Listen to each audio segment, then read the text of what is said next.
So, babe, how do you feel about cry out in general? Like, we'll back up and start at like the planning process, but like right now, it's over, it happened. How do you immediately feel? Lord, I give you all that I am this day. Please brush away my fears. Give me the wisdom to overcome the difficulties and to discover the solution. I was scared the whole way. I knew that something would be done. I just didn't know the level. I thought that we would get there and nobody was going to be there for Really? a while. Yeah, registration stopped for a while. I didn't really realize what it meant when people say people wait to the last minute.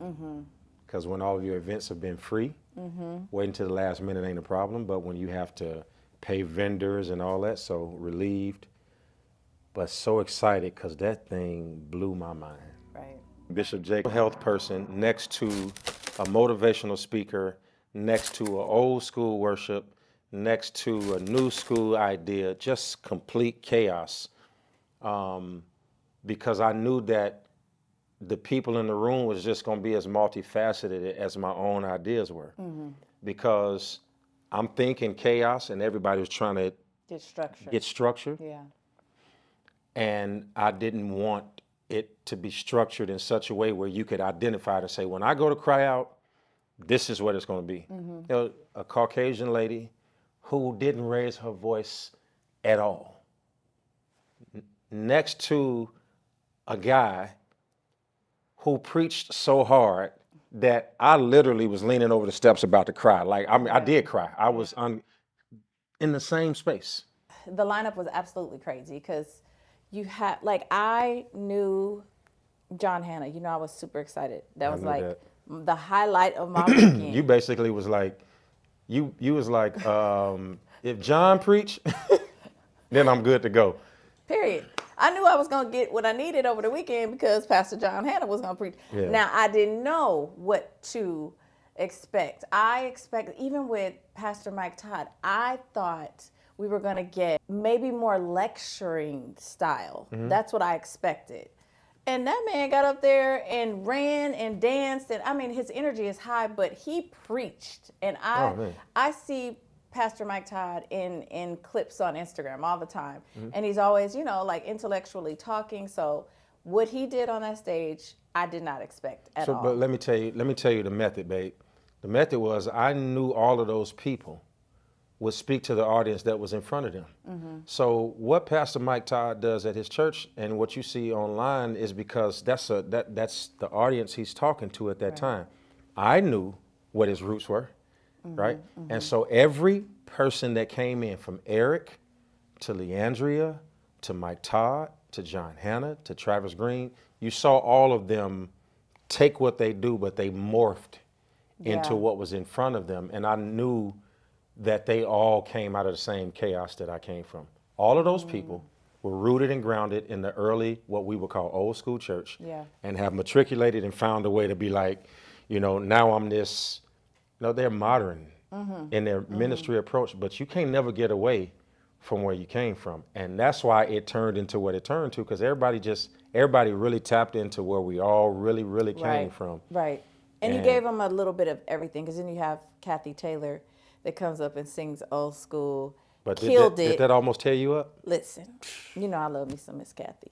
And then you have Tim Godfrey, who comes and makes people start running across the chairs and dancing. And made us sing songs that we didn't know the words to. Had no clue, but the energy in that room was amazing. And you know, let me just say that I love the fact that with the style of music that Tim Godfrey sings, you are allowed to do some worldly dancing. It is acceptable. And I need the American people to understand. That ain't worldly dancing. That is how the Africans express themselves. To the mothers in the church right now, that would be worldly dancing. But they don't make it right. They don't know what they talking They about. don't, but I'm saying, let me go in there and you listen. We've gone to Legos, and them ladies, they butterfly down to the floor. They get it now for worship. Yeah, but see I don't see nothing wrong with it. no, what they do, literally what they do is cultural, and so to them, I'm adapting. to them it's all good. Here, Okay. because everybody's trying to be like, you got all these churches where you got to curtail your expression. And Yeah. you can't go this far. You can't do all that kind of stuff. But this is what the whole weekend boiled down to. Whenever you do anything authentically, all of the presupposition don't matter. Right.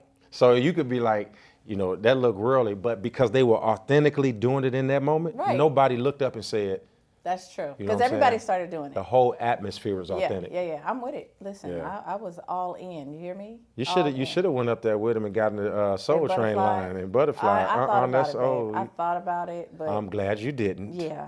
And did you because- see security? I was trying to shake them because I'm fast. I have Fast athletic as what? reflexes. Fast as what? Like lightning. See, Lightning. you fast. always over exaggerate. I'm So not- absolutely sure you're not Lightning faster fast, than lightning. Security would have, gone into a whole, oh my God, she's running, she's on the loose, she's so fast, I can't catch up with her. I didn't want that. Yeah, I don't have any For security officers that sound like that, number one. And number two, I'm pretty sure they There's a could have couple kept of them I up. haven't heard their voice, so we don't know that. They're just bodies with no voice sometimes. A couple of them don't talk at all. At all. So they could be like, good morning, First Lady. Man, I listen, don't know. anybody that big come and sound like to me, I'm getting rid of them that day. I don't want nobody around me that big sounding like that. Oh my God. Yeah, that's true. But I said to you in the car when we were driving away, I said, if Cry Out wasn't for anybody else, it was for me. And I didn't even know it was for me. Because I did not attend the weekend or anticipate attending the weekend to receive anything, which is odd, right? You was coming to give. Yeah, I was coming to give. I was coming to make sure that your vision and your goals and everything were what I could do to contribute to making that happen. So I never thought about what I was going to receive at Cry Out, and I don't even know how to put into words what I did receive, but it was life-changing. And I think being in the room and watching people's lives change in the moment was also another life-changing experience. To literally see those people come to the altar, and whether they were crying out, it was across the board of who was at that altar. It was people that weren't doing great when they came in the room. It was people that are doing impeccable before they came in the room. It was people right in the middle. It was so many levels of people in the room and the experience of them crying out to God for whatever it is they needed in that moment. Yeah. And it could have been, their child or work, whatever it was. It was just you felt lives change. Yeah, I felt like it wasn't forced. I was like, the altar calls happened when they needed to happen. When they didn't need to happen, they didn't happen. We wasn't forcing, trying to make every moment a moment. It was just let it be what it's going to be and go as far as you can go. We didn't have to control any environments. We just let it go. Yeah. For me, I think what exposed me was I saw one of the areas where I lack patience. And that is, I just want people to get it so fast that literally I'm trying to make a difference while you're at the altar. I'm hoping that when you leave this altar, that all your problems will go away. I'm going to pray and preach so that you in this building today, You walk away. And I know that's not always realistic, but it's always the goal. And so fighting with, my patience of it's going to happen for you, and then thinking and turning come on, y'all, get this, get it. And you can see people at the altar, some are tuned in, others are looking around to find out, am I being watched? I don't want to, expose myself. Some are just, I see people literally holding it in, lips trembling and tears coming out, but they don't want you to see it. And I felt like when we got to Cry Out, all of that wasn't out of the room. Right. you know, just a position of an altar call at our church or something else like that, where you can see all of that. Like everybody, here's the word everybody came in vulnerable. Like Yeah. everybody's just like it was one of the few times I've ever been in a place where I felt like everybody, and I know it wasn't, but everybody was on one accord. The environment was, it yielded to the Holy Spirit, like without trying to be all super spiritual. Like Pastor Hammond text messages me on Wednesday and says, I got a car. I'll sell it to you. Somebody sell it to me for X amount of dollars and you can give it away. And it was a great deal. But at the moment, I was in cry out. So I text him back like, bro, I can't think about no car right now. Right. We're doing a conference. I said, we'll give it away or send it to auction. We'll talk about it later. Yeah. Never had another conversation about it. That young lady comes up, and as she's walking past me, this girl says, I just gave my last $112. I don't got no transportation. I don't know how I'm going to get here. God going to make a way. She walks away and goes up the It hit me like a bolt of lightning. Like, she said, I'm a college student at Prairie View. She says, I don't know how I'm going to get to church because I just gave my last $112. No, you did not.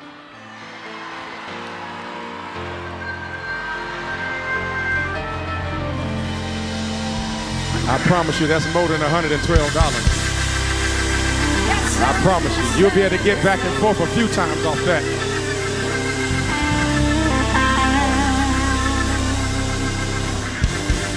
Matter of fact, hold on.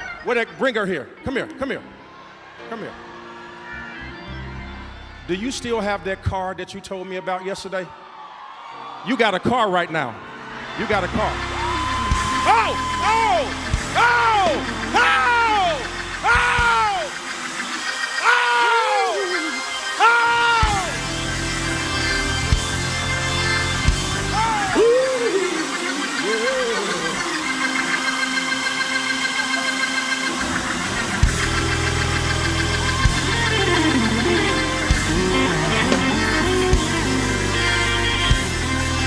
Hold on, listen to this. We gotta go home. We gotta go home. Wait a minute. Hammond, you text me. This is Pastor DeMond Hammond. He's the pastor of our West Campus. He texted me Wednesday and said, good morning, Pastor. I have a 2018 Chevrolet Cruze that we're thinking about sending to auction. I can let it go. Was thinking this could be a huge gift for somebody.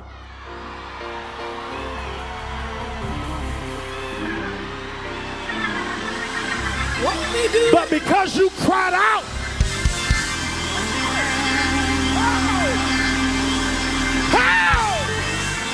Won't he do it? give that girl that car. That was a crazy moment. I ain't jumped that high since I dunked on Ricky Listen. back in the day. Wow. Yeah. You dunked on Ricky? Couple I times. never knew No, that. I ain't never dunked on Ricky because Ricky will edit this and be like, you ain't never dunked on me. But no, I haven't jumped that high since. I ain't heard you scream like that either. It just, listen, that was a Holy Ghost moment. Like, I did not see that coming. Yeah, you scared Miara. Miara was like, Mom, did you see him jump that high? I didn't know he could jump that high. That's crazy. It just hit me. Yeah. And no, then that was to amazing. all them people coming out of there, giving that girl that money. Yeah, I was like stuck. I could see myself on the side of that stage watching that happen. I was stuck, like, oh my God, it was such an organic moment that how could the weekend get any better? How could it get any better? And how could it end so, like, that was crazy. Yeah. That was crazy. And like blessing her, not only with the car, but all those people sewing into her. Just being a college, it's so many people in that building who've been there, done that. Like, girl, I know how you're struggling, how you feel. So all those people sewing into her, it almost wasn't even about the car anymore. It was about how it moved everybody in that room to then also sew into her. Let me tell you what else I was about to do. I Oh, boy. almost got relieved that it didn't work. I asked her, I said, what grade are you in or what year are you in? Yeah. Because if she said a freshman, I was going to pay for her college the rest of the way. Wow. She was a senior, right? She was a senior. I was like, thank you, Jesus. I was like, you didn't got this far, sister. You got to get yourself on through. She's been doing pretty good. You've been doing all right, but if she would have said a freshman, I was going to pay for her college. So like next year, Yeah. I'm not giving us any latitude not to, watch this, like plan to have the same outcome. Because if we spend the next year trying to reproduce the same glory, we just gonna plan it and pray the same way we did. Ask God who He wants there. When does He want them there? What, even if it don't look like it match, just put them where He says put them, and let Him do the rest. Because I don't want us to try to manufacture something that was organic. Yeah. You know, Yeah. even if the Lord finishes this, planning period and tell me to bring everybody back, or if He says bring that person back but change it with this, like I trust Him. I think the other thing that will happen in 2024 is that the team and the people who come in will have all gained enough latitude to trust each other even more. They will trust that what we're going to give them is quality. We're going to trust each other because we know what we can produce. And now look at because that's one thing that wasn't in there. We had work and plan, but now look at what's going to happen when trust get in there. Right. Just another layer that will send it to the next level. So I think next year, I think we're going to have 2 to 3 times as many people. I think God's going to produce the same glory because the theme requires you to do one thing. You just got to cry out. Yeah. So I'm looking forward to it. I think you did an absolutely amazing job, and I cannot wait till next year. I'll be the first to follow your lead with no questions asked. You can ask me questions. We're just going to get that together. I have lots of questions. Right. All the time. You hate Am my I questions. getting up? Mwah. I love Let me you. get it more sugar.